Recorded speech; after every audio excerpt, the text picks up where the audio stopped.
Hi అండి, అందరూ బాగున్నారనుకుంటున్నాను. ఈరోజు మీకు ఒక 8 మార్క్స్ క్వశ్చన్, ఒక 4 మార్క్స్ క్వశ్చన్, ఒక 2 marks question and 1 mark question, total 4 questions 15 marks వస్తాయి. సో పర్సనల్గా నేను గెస్ట్ చేస్తున్న క్వశ్చన్స్ ఒక్కొక్కటి సెక్షన్ నుండి ఒక్కొక్కటి మీకు నేను ఎక్స్ప్లెయిన్ చేద్దాం అనుకుంటున్నాను. ముఖ్యంగా మనకి స్టాటిస్టిక్స్ నుండి కన్ఫర్మ్గా ఒక 8 మార్క్స్ క్వశ్చన్ వస్తుంది, either mean or median or mode. అందులో నేను పర్సనల్గా I believe in that we get mean, అది కూడా ఈ క్లాసెస్ ఈ ఫ్రీక్వెన్సీస్ వస్తాయని గట్టిగా నమ్ముతున్నాను. అలా అని చెప్పి గ్యారంటీగా రావాలని కాదు, కానీ స్పెషల్గా కొద్దిగా దీని మీద ఉందన్నమాట నాకు. సో ఒకసారి ప్రాక్టీస్ చేయండి. సో బెటర్ టు అంటే హోపర్ బెస్ట్ అంటారు కదా, అట్లా. So how to find out mean in a step deviation method, we get classes and frequency. So A method అయినా సరే మనం first class marks find out చేయాలి. క్లాస్ మార్క్స్ని XIతో ఇండికేట్ చేస్తారు. Class mark is nothing but average of the limits of the class. అంటే ప్రతి క్లాసులో 2 values ఉంటాయి, lower limit, upper limit. వాటి యావరేజే క్లాస్ మార్క్. యావరేజ్ అంటే 2 యాడ్ చేసి 2తో డివైడ్ చేయాలి. ఇప్పుడు 10 + 14 అంటే మనకి 24 వస్తుంది. 24ని 2తో డివైడ్ చేస్తే 12. సో మొదటి క్లాస్ యొక్క క్లాస్ మార్క్ 12. ఇలా మిగతా క్లాసెస్ అన్నిటికీ కూడా మనం క్లాస్ మార్క్స్ ఫైండ్ అవుట్ చేయాలి. ఒకటి కడితే చాలండి, ఒక చిన్న ట్రిక్ ఉంది. ఎందుకంటే క్లాస్కి మధ్య డిఫరెన్స్ చూడండి, 5 5 5. ఏ 2 క్లాస్ ఇంటర్వెల్స్కి మధ్య అయినా సరే డిఫరెన్స్ సేమ్గా కనుక ఉంటే you can follow this trick method after finding first class mark. ఇక్కడ క్లాస్కి 5 5 5 పెరుగుతూ ఉంది కాబట్టి మన క్లాస్ మార్క్స్ కూడా 5 5 5 ఇంక్రీజ్ అవుతాయి అనమాట. Don't forget when the classes are having same size. గుర్తుపెట్టుకోండి ఇక్కడ. అదే కనుక అంటే ఒకవేళ అప్పుడప్పుడు ఉంటాయండి, కొన్నిటికి డిఫరెన్స్ 5 అని, కొన్నిటికి 15 అలా డిఫరెన్స్ వేరేగా ఉంటాయి ర్యాండమ్ క్లాసెస్. అలా ఉన్నప్పుడు మనం ఇండివిజువల్గా ప్రతి క్లాస్కి క్లాస్ మార్క్ కట్టాలి. ఆ లోయర్ లిమిట్ని ఆ అప్పర్ లిమిట్ని యాడ్ చేసి 2తో డివైడ్ చేయాలి. ఇక్కడ మనకి సేమ్ సైజు కాబట్టి అది కూడా 5 5 కాబట్టి 5 5 యాడ్ చేసుకుంటే ఇలా 12 + 5 17, 17 + 5 22, 22 + 5 27, 27 + 5 32. ఇక దీని తర్వాత డీవియేషన్. యాక్చువల్గా డిఐ కట్టాలి. డిఐ కాకుండా నేను డైరెక్ట్గా యుఐ కట్టేస్తున్నాను. యుఐకి ఫార్ములా యాక్చువల్ ఏంటంటే యుఐ = డిఐ తర్వాత డిఐని హెచ్తో డివైడ్ చేస్తాం. ఇక యాక్చువల్ హెచ్ అనేది హైట్ ఆఫ్ ద క్లాస్కి ఈక్వల్ అవుతుంది ఎప్పుడైతే క్లాసెస్ సేమ్ సైజ్ ఉంటాయో. లేకపోతే హెచ్ అనేది highest common factor of XI DI. ఇక డిఐ అంటే ఏంటి, మళ్ళీ డిఐ XI - A. ఆ XI - A వాల్యూస్ అన్నిటిలో ఉన్నాయి హైయెస్ట్ కామన్ ఫ్యాక్టర్తో డివైడ్ చేస్తే వచ్చేదే యుఐ. కానీ డైరెక్ట్గా ఎప్పుడైతే క్లాస్కి మధ్య డిఫరెన్స్ సేమ్గా ఉంది కాబట్టి మనం డైరెక్ట్గా యుఐ కట్టచ్చు. డిఐ వాడలేదు కాబట్టి డైరెక్ట్ ఫార్ములా XI - A/H. అంటే యుఐ ఎలా వస్తుంది, ప్రతి క్లాస్ మార్క్లో నుంచి మనం ఏ అంటే అజ్యూమ్డ్ మీన్, ఏదో ఒక క్లాస్ మార్క్ని ఏగా మనం బిలీవ్ చేసుకోవాలి, అజ్యూమ్ చేసుకోవాలి. ఇక్కడ ఏ క్లాస్ మార్క్ని ఏగా తీసుకోవాలి సార్, మన ఇష్టం. మీకు ఇష్టం వచ్చిన క్లాస్ మార్కులో ఏ క్లాస్ మార్క్నైనా సరే మీరు ఏగా తీసుకోవచ్చు. కొంతమంది ఏం చెప్తున్నాను, మధ్యలో తీసుకోవాలని. ఆ మధ్యలో తీసుకోవాలి, ఎందుకంటే అలా తీసుకోవడం మూలంగా మనకి ఇక్కడ σFIA వాల్యూ అనేది కొద్దిగా రెడ్యూస్డ్ వాల్యూ, అంటే సింపుల్ వాల్యూ, లీస్ట్ వాల్యూ వచ్చే అవకాశం ఉంది. దానివల్ల క్యాలిక్యులేషన్ పార్ట్ మనకి ఈజీ అవుతుంది అన్న ఒకే ఒక్క ఆలోచనతో సో మధ్యలో తీసుకోమని చెబుతామే కానీ there is no condition that we must take middle XI value as A. So it's your wish, you can take any XI value as A. సో ఇక్కడ నేను ఇక్కడ 22ని ఏగా తీసుకున్నాను. ఇప్పుడు ప్రతి ఒక్క XIలో నుంచి ఆ ఏని మైనస్ చేసి హెచ్తో డివైడ్ చేయాలి. ఎప్పుడైతే క్లాస్కి మధ్య డిఫరెన్స్ సేమ్గా కనుక ఉంటే మీరు డైరెక్ట్ ట్రిక్ మెథడ్ అప్లై చేయండి. ఎక్కడ ఏ అయితే తీసుకున్నారో అక్కడ ఏ వాల్యూ కన్ఫర్మ్గా 0 ఉంటుంది. దాని ప్రిసీడింగ్ ఏ వాల్యూస్ అనేవి నెగిటివ్ ఇంటిజర్స్ అవుతాయి కన్ఫర్మ్గా. మీరు సబ్స్టిట్యూట్ చేసినా కూడా మీరు ప్రతి దాంట్లో నుంచి ఏని మైనస్ చేసి హెచ్తో డివైడ్ చేస్తే మీకు ఇదే ఆన్సర్ వస్తుంది. తర్వాత సక్సీడింగ్ ఏ వాల్యూస్ అన్నీ కూడా పాజిటివ్ ఇంటిజర్స్ అవుతాయి అనమాట. ఏది when the classes are having same size, ఇవే వాల్యూస్ వస్తాయండి. ఏ వద్ద 0 పెట్టుకోవాలి, పైన -1 -2 -3, కింద +1 +2 +3 ఇలా వెళ్తాయి అనమాట. తర్వాత FIని యుఐని మల్టిప్లై చేయాలి. 15 × -2 -30, 110 × -1 -110, 135 0s are 0, 115 1s are 115, 25 2s are 15. ఇక్కడ ముందు negative sum -30 -110 together it is -140. Now positive sum 115 + 50 165. Now addition of -150 + 165. One has minus, one has plus. Do subtract and take bigger value symbol to the answer. 165లో 140 పోతే 25, బిగ్గర దానికి plus ఉంది కాబట్టి +25. అక్కడ ఏ symbol లేకపోతే plus. Next σFI అంటే some of the frequencies. ఇవన్నీ add చేస్తే మీకు 400 వస్తుంది. Now it is the formula to find out the mean for the grouped data. So when it is a step deviation method, the formula is a plus sigma FII by sigma FI into H.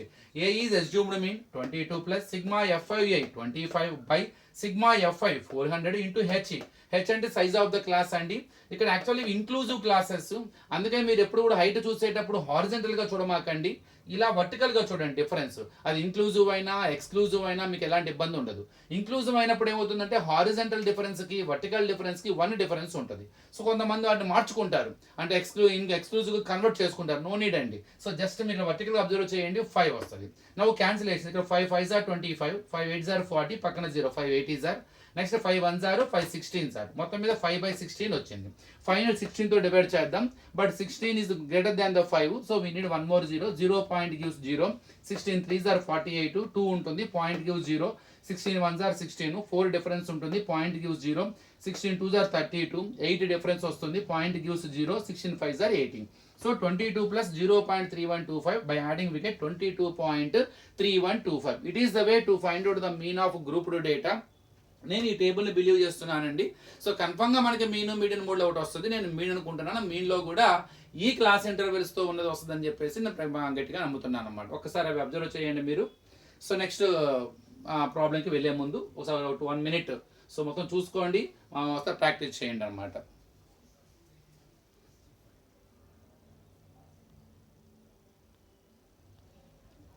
Next 4 marks question ఒకటి చూద్దామండి. ఇందాక నేను 8 marks question చెప్పాను, ఇప్పుడు 4 marks question.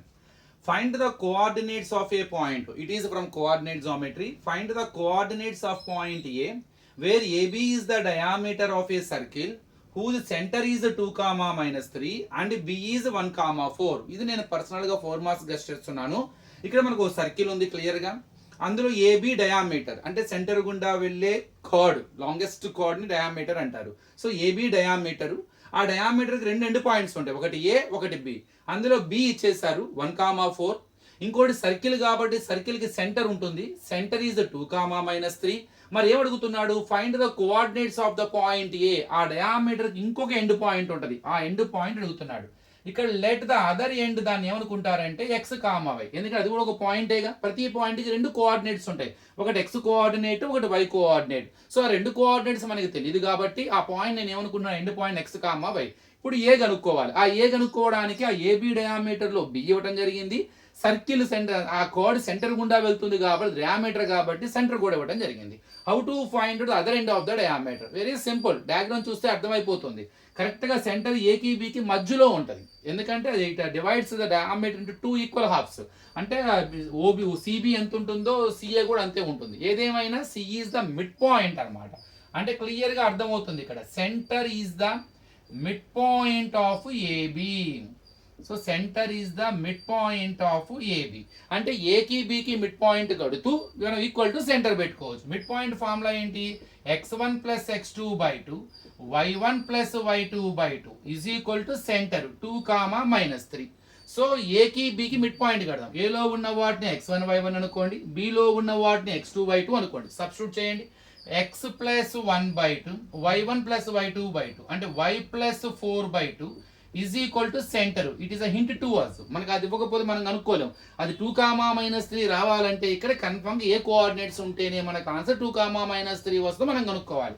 So ఇక్కడ x + 1 edition is not possible, y + 4 edition is not possible. So ఇప్పుడు equal coordinates, మొదటి కోఆర్డినేట్ని మొదటి కోఆర్డినేట్కి ఈక్వల్ చేద్దాం. x + 1/2 is equal to 2. By ఫామ్లో ఉన్న 2 అవతలకు వస్తే into x + 1 is equal to 2 × 2 అంటే x + 1 is equal to 2 2s are 4 +1 అవతలకు వస్తే -1. సో మొత్తం మీద x is equal to 3. Now let us equal second coordinate y + 4/2 is equal to -3. By ఫామ్లో ఉన్న 2 అవతలకు వస్తే into y + 4 is equal to -3 × 2. y + 4 is equal to -6.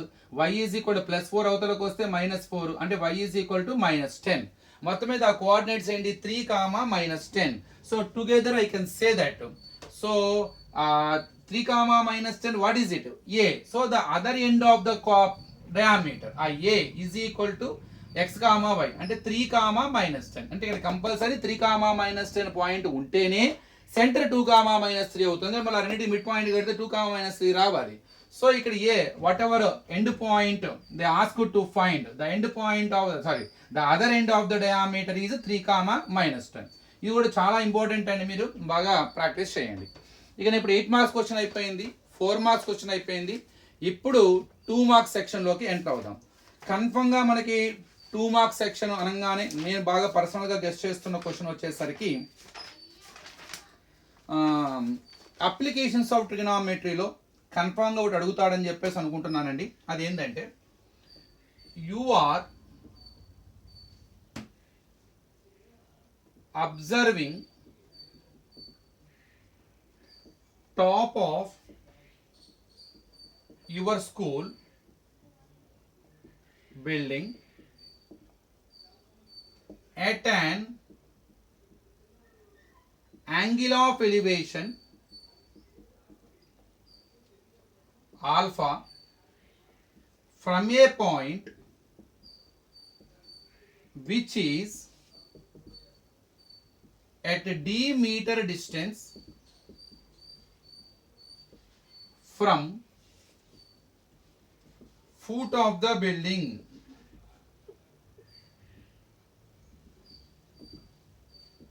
Which trigonometric ratio would you like? Which trigonometry ratio would you like to consider to find the height of the building? Height of the building. So ఇలా మిమ్మల్ని ఒక situation అడిగి diagram draw చేయమనొచ్చు. Diagram draw చేసి ఏ trigonometric ratio వాడతారు, ఈ type of question కన్ఫర్మ్గా ఒక short ఆన్సర్కి వచ్చే అవకాశం ఉంది. నేను ఇది బిలీవ్ చేస్తున్నాను. ఇక్కడ ఏమంటున్నాడు, you are observing top of your school building at an angle of elevation alpha from a point which is at D metre distance from foot of the building. అంటే మనము ఒక స్కూల్ బిల్డింగ్ యొక్క టాప్ని observe చేస్తున్నాం. ఎంత angle of elevation? Alpha. A point నుంచి ఒక point నుంచి, ఆ పాయింట్ ఎంత దూరంలో ఉంది? డి మీటర్ దూరంలో ఉంది. దేనికి? ఫుట్ ఆఫ్ ద బిల్డింగ్కి. ఫుట్ ఆఫ్ ద బిల్డింగ్కి. మనం దాని హైట్ కనుక్కోవాలంటే ఏ ట్రిగనోమెట్రిక్ రేషియో వాడాలి? ముందు డయాగ్రామ్ డ్రా చేద్దామండి. ఇక్కడ మనం ఇది స్కూల్ బిల్డింగ్ అనుకుందాం, ఇది ఏ, ఇది బి. దాని హైట్ మనం కనుక్కోవాలి. మనం దీని టాప్ని, దీని ఫుట్ ఆఫ్ ద బిల్డింగ్కి డి అనే మీటర్ దూరంలో ఉన్న ఒక పాయింట్ నుండి పి అనే పాయింట్ అనుకుందాం, దానిపైన ఉన్న టాప్ను చూస్తున్నాం. యాంగిల్ ఆఫ్ ఎలివేషన్ ఇది లైన్ ఆఫ్ సైట్ అవుతుందండి. ఇక్కడ ఇది హారిజెంటల్ లైన్ అవుతుంది కాబట్టి ఇది యాంగిల్ ఆఫ్ ఎలివేషన్ ఆల్ఫా అని ఇచ్చాడు. ఇప్పుడు మనము ఆ ఏబి కనుక్కోవడానికి ఏ ట్రిగనోమెట్రిక్ రేషియో కనుక్కోవాలి. ఇక్కడ మనం కనుక్కోవాల్సింది ఏబి, ఇక్కడ మనకి ఇస్తుంది డి. క్లియర్గా డి అనే మీటర్ దూరంలో డిస్టెన్స్లో ఉంది. సో మనం ఈ డి మీటర్ని యూజ్ చేసుకుంటూ ఆల్ఫా సహాయంతో హెచ్ కనుక్కోవాలి. మనం కనుక్కోవాలన్న హెచ్ ఆల్ఫాకి ఎలా ఉంది? ఆపోజిట్లో ఉంది. Here H is opposite to alpha and D is adjacent side to alpha. అంటే ఇప్పుడు నేను కంపల్సరీగా I must take a trigonometric ratio which is the ratio of two sides. What are they? Opposite side, adjacent side. I know that tan theta is equal to ratio of two sides, opposite by adjacent side. Cot theta equal to adjacent side by opposite side. నేను కనుక్కోవాల్సిందేమో ఆపోజిట్లో ఉండటం, నాకు ఇచ్చిన hint ఏమో D adjacent సైడ్లో ఉండటం.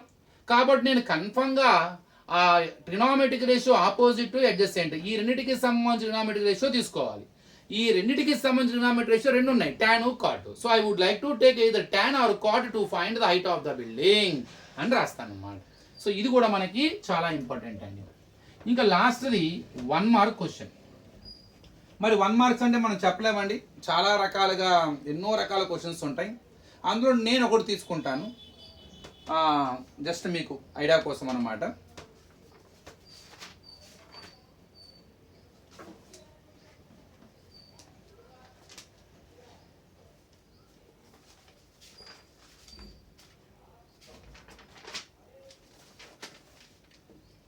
Secant 35 degree by cosecant 55 degree ఎంత అని అడగచ్చు. అసలు మనకి సీకెంట్ 35 డిగ్రీ తెలియదు, 55 డిగ్రీ తెలియదు. మనకి టేబుల్లోనే ఉండవు అసలు అవి. ఎప్పుడైతే మనకి టేబుల్లో లేని యాంగిల్స్ ఇస్తారో మీరు వెంటనే 90 మైనస్ తీటా కాన్సెప్ట్ వాడాలి. Secant 90 minus theta cosecant theta, cosecant 90 minus theta secant theta. ఈ రెండు ఫార్ములా సహాయంతో మనం దీన్ని సాల్వ్ చేయొచ్చు. అలానే 35 ప్లస్ 55 రెండు కలిస్తే 90. కాబట్టి you can write one angle in terms of other angle by using 90. ఏదో ఒక యాంగిల్ కన్వర్ట్ చేద్దాం. నేను తెలివిగా 35ని 90 మైనస్ 55 అని రాయొచ్చు. ఎందుకని ఇప్పటికీ 90లో 55 తీస్తే 35 వస్తుంది. ఇక్కడ నేను ఇంకా ఓన్లీ 35 వాల్యూ మారకుండా I wrote indirectly. So because 90 minus 55 చేస్తే 35 వస్తుంది కాబట్టి సో 35ని 90 మైనస్ 55గా రాశాను. కిందది యాజ్ ఇట్ ఈస్గా రాయండి. ఏదో ఒక యాంగిలే కన్వర్ట్ చేయండి. ఇలా రాయటం మూలంగా మనకు వచ్చే లాభం ఏంటి సార్? ఎప్పుడైతే నేను 35ని కొద్దిగా ఇండైరెక్ట్గా 90 మైనస్ 55గా రాశానో నాకు ఒక ఫార్ములా రూపంలో వస్తుంది. అది secant 90 minus theta. Secant 90 minus theta దేనికి ఈక్వల్? Cosecant theta. ఇక్కడ తీటా బదులు ఏముంది? 55 ఉంది. మరి సీకెంట్ 90 మైనస్ 55 దేనికి ఈక్వల్ అవ్వాలి? కొసీకెంట్ 55కి ఈక్వల్ అవ్వాలి. సో ఇప్పుడు నేను దీన్ని ఎలా రాయొచ్చు?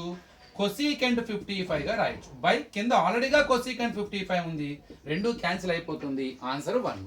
సో ఈ 4 ప్రాబ్లమ్స్ ఒక్కసారి మీరు ప్రాక్టీస్ చేయండి. So I'm sure we get 15 marks అనమాట. ఒక 8 మార్క్స్ క్వశ్చన్, ఒక 4 మార్క్స్ క్వశ్చన్, అలానే ఒక 2 మార్క్స్ క్వశ్చన్, ఒక 1 mark question. So thank you. So next వీడియోలో ఇలానే ఇంకొన్ని ప్రాబ్లమ్స్ డిస్కస్ చేద్దాం. Thank you.